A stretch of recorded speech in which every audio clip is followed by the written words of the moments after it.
Nyakwar jonko pogregi mano atiri nyake weche matimore Kaonti ma Kericho.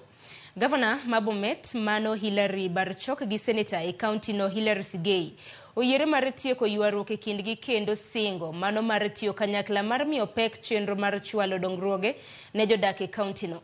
Winjruok makama e kind jotelo gi timore motelo ne limbe mano mar jatend piny William Ruto gi jalupne Rigathi Gachagua e gwengego.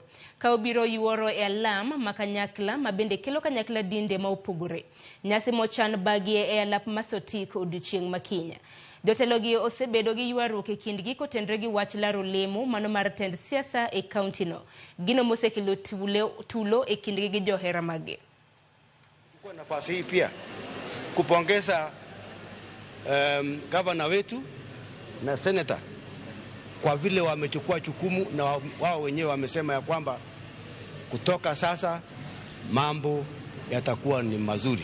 Niko na furaha kama gavana wa Bomet kwa sababu tumeongea na senator and we don't have any differences with our senator.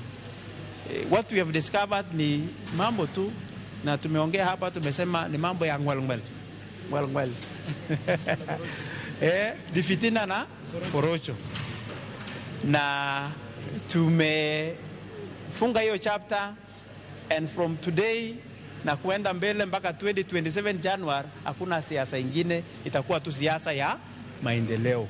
Following our earlier meeting and today's meeting, we have agreed that as a leadership of the county, it will be an opportunity for us to show the unity that we have in Bomet to our leaders from the President of the Republic of Kenya. And we have agreed that, particularly myself and Governor, that going forward, the direction that we are supposed to go is the direction of showing appropriate leadership to the team that gave us the mandate in August last year to lead, him as the governor, myself as a senator.